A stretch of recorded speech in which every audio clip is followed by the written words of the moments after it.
Heat check. Basketball, basketball, college. Basketball, basketball, college. Oh, is that time already? Whoa. Welcome into another episode of the Heat Check Hangout, your number one source for all things basketball, basketball, college. I'm your host, Brian Ralph, joined as always by my co-hosts Connor Hope and Riley Davis as we continue our conference tournament preview series. Today we're talking about the ACC, so we figured why not bring in the ACC's all-time leading scorer, Tyler Hansbrough. Does some stuff, work for the field at 68. Tyler, thanks for coming on the pod. Hey, man. I'm glad to be here.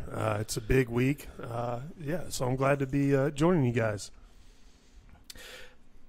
The ACC is, I think, one of the more interesting conference tournaments this week during Champ Week. If for no other reason than the top teams in the league have been very up and down this season. We will start with UNC, Tyler, since you're here. What do you make of UNC going into this? Because they're a team that has shown the flashes of what we thought they might be, but they also enter this tournament firmly on the bubble. What are your expectations for them going into this week? Well, being on the bubble right now would be generous. I don't think they have a very confident argument to be into the tournament. But going into the ACC tournament, what do I think? Where do I think we stand? Listen, if you want to be optimistic, you look at it. We don't have any quad 3 losses. We don't have any quad 4 losses. We don't have any bad blowout losses all year except for at Indiana. We were hurt, and that was kind of a setup. We were on the road for about 2 weeks or, a week and a half or so. Went all the way out west to the Portland games. And then on the way back, we stop at Indiana. Indiana was hungry. They're rested. And they're one of the best teams in the country right now, one of the hottest. You can make that argument. We've lost a lot of close games. And coming into this year, I've said it, returning 4 or 5 starters, guys that you thought were going to be, a few premier guys in the college basketball.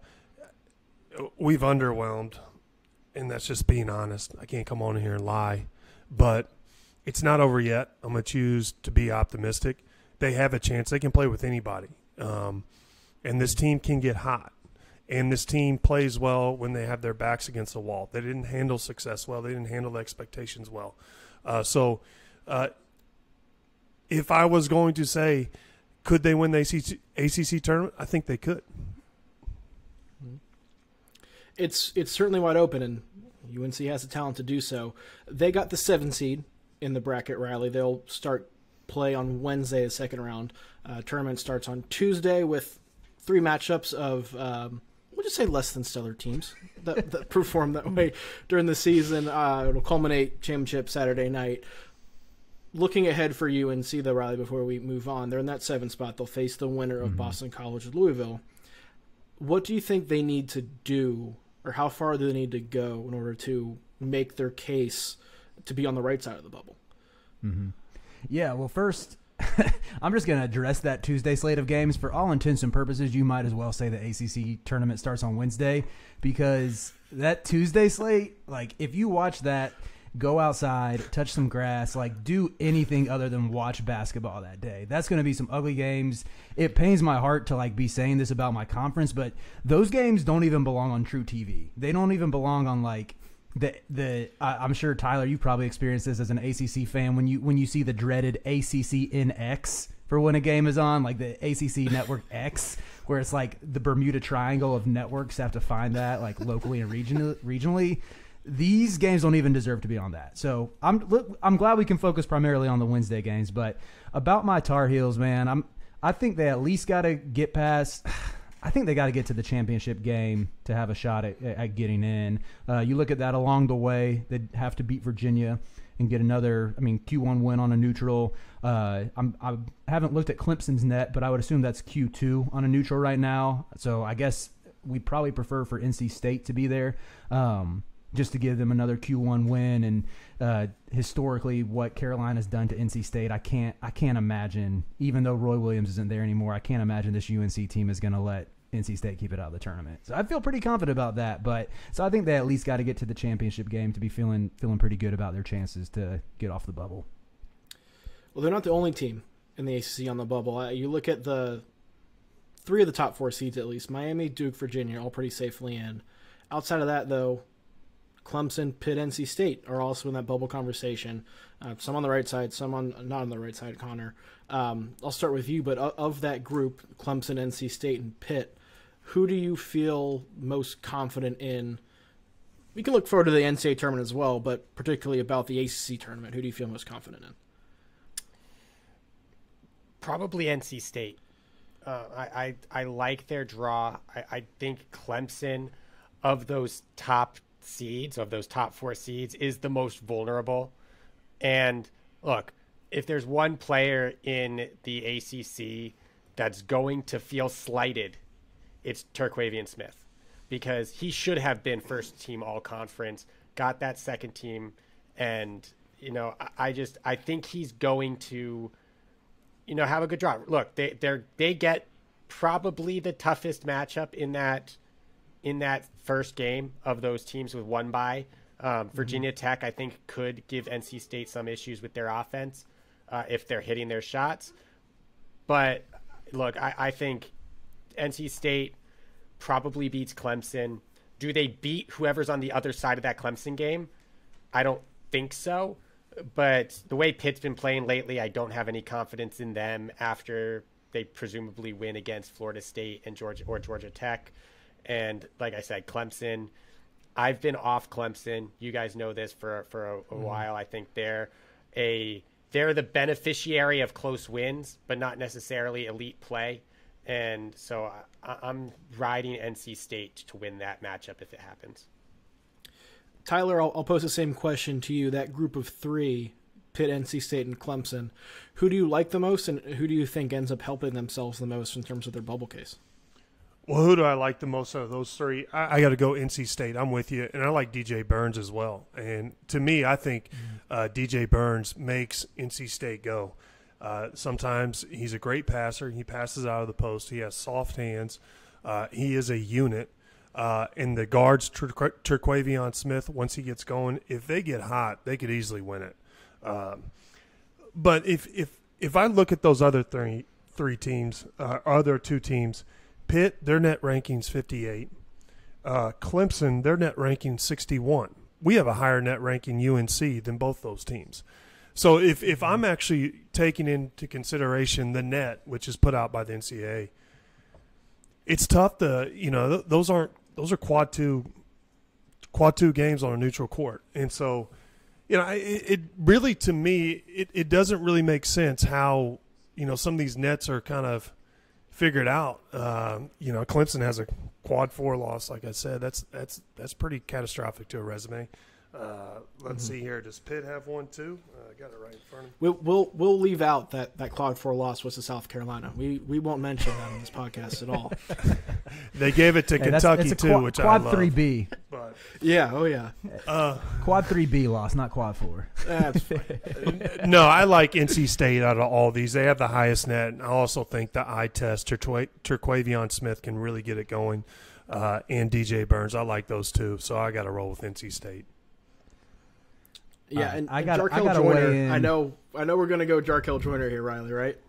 Yes, I think Jarkel Joyner's better than Turk. I think Turk is so up and down, and just with what Jarkel gives them, to where he's playing more on the ball and letting Turk shine a little bit as a secondary playmaker. I think Jarkel takes plenty of tough shots as well, but I swear, this last month, I have not seen that man miss a contested mid-ranger, and he's also hit some big threes in there. But I also think Tyler hit the nail on the head with Burns.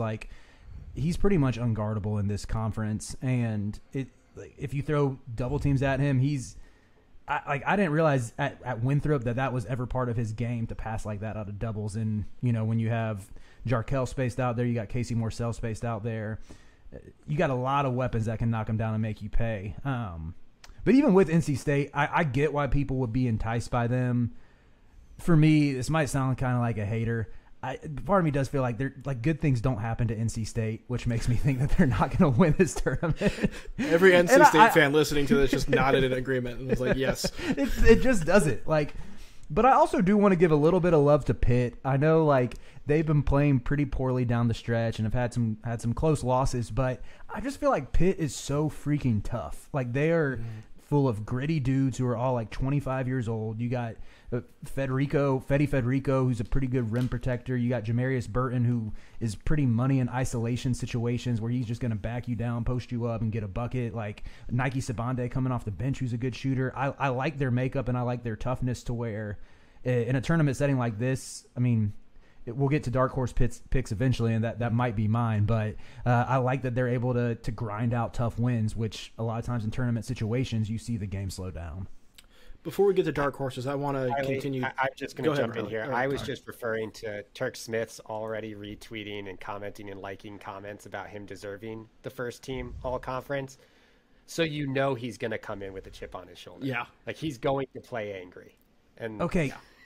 Caleb Love does the same thing. We've seen him have his ups and downs too. Like,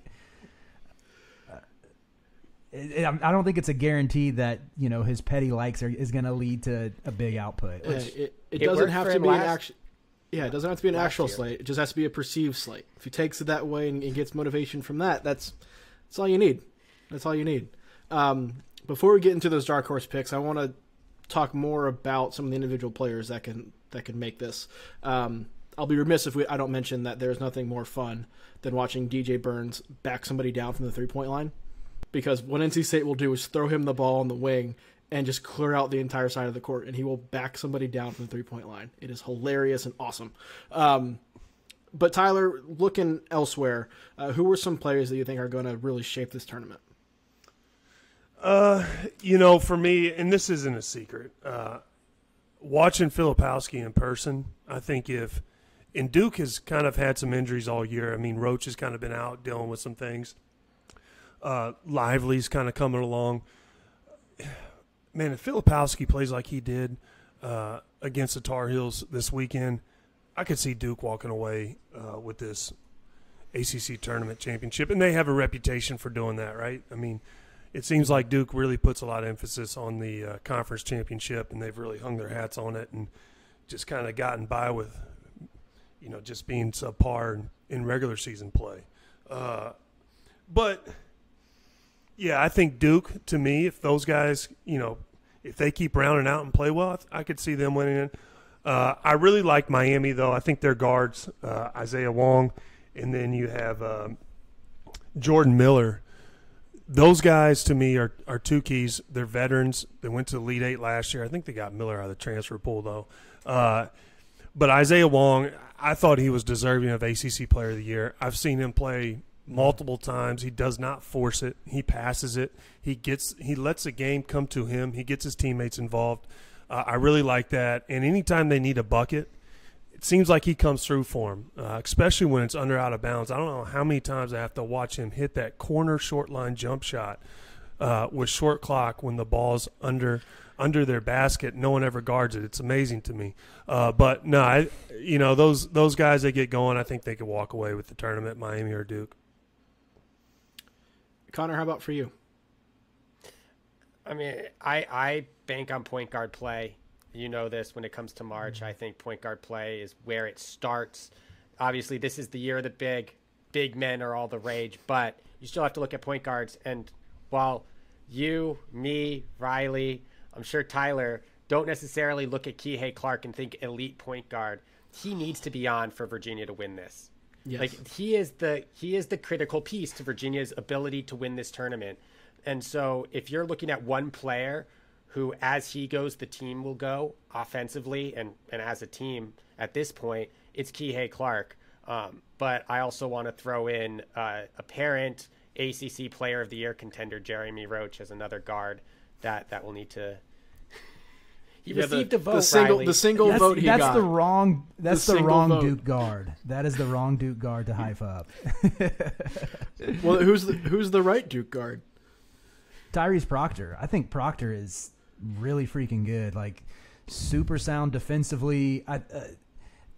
Every time I watch him, he makes these like old veteran savvy plays. Like, Tyler, I don't know if you remember this from the game on Saturday. I think it was his second bucket of the game where he had a little turnaround fadeaway jumper that rimmed in, and like it kind of seemed lucky, but he's been hitting those shots recently. I think, again, he's kind of the same thing I said about Joyner. Proctor's been playing on ball a lot more, which sort of allows Jeremy Roach to also make some plays like with less pressure on him to initiate the offense. So, Proctor probably doesn't get the same fanfare as like a Filipowski, or even, he's not going to catch fire from deep like even Dariq Whitehead can. And he's not, I don't think he maybe has had like one 20-point game this year, but if you watch him play, it's pretty apparent how important he is to Duke's success. His growth throughout the season, I think, has coincided with Duke's ceiling being elevated. Right, you mentioned the injuries, and he was inconsistent early on. He looked like somebody who graduated early from high school to play college in what should have been his senior year. And it's taken him some time to get his feet underneath him, but he's playing much better, particularly the last month or two. The guy I'll point to is Reese Beekman, and he's kind of gotten lost in the shuffle from the level he was playing at early in the season because he has not been playing at that same level. But if Virginia is going to do anything, I think, in this tournament, and particularly in the NCAA tournament moving forward, Reese Beekman has to get back to being that shot creator. We know Virginia's going to be fine defensively. We know their system is going to generate shots and open looks for guys. But what takes them from being a good team to a great team is having somebody who can get their own offense and be a threat off the bounce. Beekman is the only guy on that roster that's proven he can be that time and time again. They've tried to put Kihei Clark in that role, and it doesn't fit his game. They've tried to put Armand Franklin in that, and he's done some, but not as consistently as Beekman was earlier on in the season. So I think if Beekman's on, Virginia can win the whole thing. If they're not, they're probably going to lose to UNC in their first game by double digits and then be a popular upset pick in the NCAA tournament. So to me, that's a guy who can really swing things one way or another. Move on now. We'll look at those dark horses. We'll start taking the team perspective again. Tyler, who is a dark horse, and we'll say basically anybody who's not Miami, Duke, or Virginia, a dark horse that you like to potentially make a run? Well, I have UNC winning. I know that's a surprise. To me, the reason I have that is because they always play when no one expects them to play well. And I think after the year we just had, everyone's hopes are kind of down. It seems like everyone's kind of written them off. And on par with this team, I think this is when they win games and they start to give their fans a hope. So that would be my pick, a little bit leading with my heart. But also I have Virginia Tech playing upsetting NC State. So I don't know if that's a dark horse, but yeah, those are my two dark That'll horses. work. Yeah, I mean, it was like end of January, they were still top 30 in net or something like that, and have struggled, but they've played well and are certainly capable. Mm-hmm. Certainly capable of doing that. I think they beat Duke too, so that they can Yep. play with anybody. Yeah. Absolutely. Riley, who's your dark horse? Oh, man, if you had asked me like 3 weeks ago, I'd go Wake Forest. I know we haven't talked about them much, but with that Damari Monsanto injury, I think that's way too much to overcome. They just obviously lost to Boston College not too long ago at home, which isn't a good look. I still would lean Pitt for the more comfortable dark horse and like less of a homer pick, because I also want to pick with my heart and say UNC.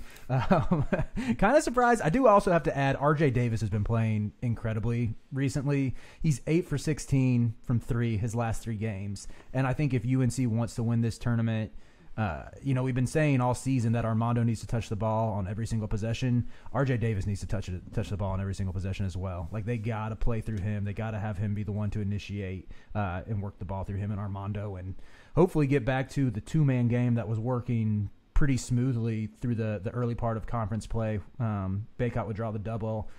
A lot of times find RJ out of it. RJ would knock down a 3, and teams have kind of changed up. They've doubled Baycott, which I think has taken that away from a little bit, but that's something I really hope Hubert can scheme up to like get that going again. But yeah, it's still, aside from Carolina, I'd say Pitt is my dark horse for what I kind of listed out earlier. Connor, your dark horse? I like the Virginia Tech call out.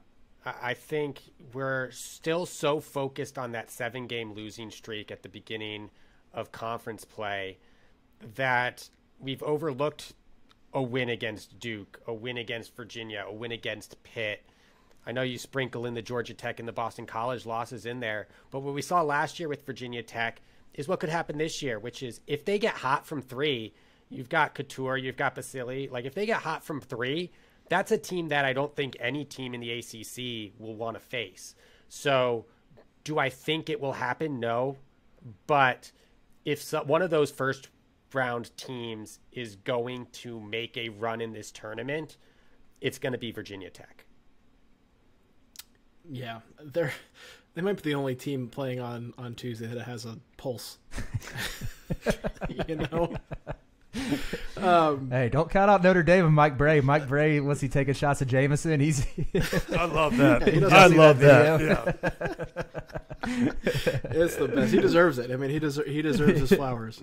I love that he said he was retired, or the announcement was he's retired, and he's like, no, I'm just leaving Notre Dame, and now he's kind of like he has this reckless abandon going on. He's not coming back. But They like tried to Magic make that Johnson meme. They tried to make that as dramatic as possible. They forced him out. They forced him out.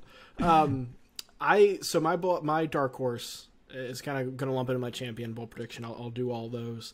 I think Duke wins it. I think the way they're playing right now, finally healthy, potential matchup against Miami in the semifinals, plays in their favor. They're huge. Miami is very small. That's just a matchup that's in Duke's favor. The dark horse bowl prediction kind of go in the same aspect because I think the other semifinal is going to be a UNC-NC State rematch. I don't think either Virginia or Clemson wins. I think we got the 6 and 7 matchup there. The guard play for UNC-NC State is better in those matchups. I think both those teams are playing better than Virginia and Clemson is right now. So give me those semifinal matchups with Duke cutting down the nets, garnering a lot of probably overhype going into the NCAA tournament, but that's just what happens with Duke. Tyler, you gave us your champion. You gave us, I think, a bold prediction of Virginia Tech knocking off NC State. Is there anything else wacky or maybe unpredictable that you see happening? Well, I do. When I look at the bracket, to me, the two best teams in the ACC right now are Miami and Duke. I think, like you said, Duke is rounding out to be a pretty good team, and I wouldn't be surprised if Duke has Final Four potential. I think a lot of their freshmen have gotten experience. Filipowski and Proctor are coming along. Lively's much bigger than I thought. Athletic, rim protector. They've got a lot of pieces, and I think Roach is capable of knocking down big shots. So that is something. But I think if I'm looking at this bracket, I'm saying, hey, what's a must-watch game? It's going to be Miami and Duke because Miami's veteran. They went to the Elite Eight last year, a few buckets away from being in the Final Four. So that's going to be an intriguing matchup to me if I'm looking at it and trying to predict a few things. But besides that, nothing. I mean, the league's so top heavy. You're right. I mean, why watch Tuesday? I mean, yeah, nothing else to me is really like glaring from this bracket. Riley, give me your champion and your bold prediction. All right, I'll start with my bold prediction. I'm coming back to the pit well.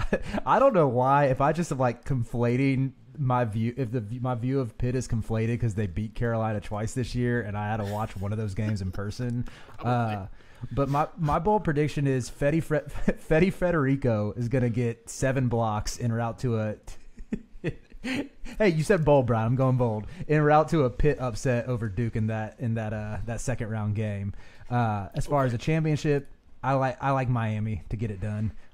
Even if Duke is there, I think Miami has the guards to exploit the Duke defense a little bit with how they switch a bunch, they extend their pressure, and I think even if you look at when Miami beat Duke last year, they were able to beat them backdoor and just having like smart cuts, and I think they have the personnel to replicate that again. Obviously, we saw them blow them out in Coral Gables, but I mean Duke got them in Cameron, but I think Miami would win the tiebreaker there. So give me Miami winning the championship. Connor, we'll close with you. I'm picking Duke. I think they're really good. I don't know if I'd go as far as to say that they are a national championship contender, but I could certainly see them in the final weekend. My bold prediction is that the semifinals will contain only schools from North Carolina. I think Wake Forest knocks off Miami. NC State makes a little bit of a run. And then I think we get a Duke UNC rematch in the championship game, which might make Tyler and Riley a little bit sad because then Duke would win again against UNC. I can't take a third loss this year, man. But that's my bold prediction, is that the semifinals will be entirely within the state of North Carolina. I like it. I love it. Well, that'll do it for this episode of the Heat Check Hangout, the number one source for all things basketball college. Thank you to Tyler for joining us. It was a blast having you on. You can check him out over on the Field of 68. My co-host, Connor Hope, Riley Davis. I'm Brian Ralph. Thank you guys very much for listening or watching if you're on our YouTube channel. We'll talk to you again next time as we continue our conference tournament preview series. Basketball college. Basketball college. Oh, is that time already? Whoa, basketball college. Come on. Basketball college. Oh. Basketball college. Whoa, basketball college.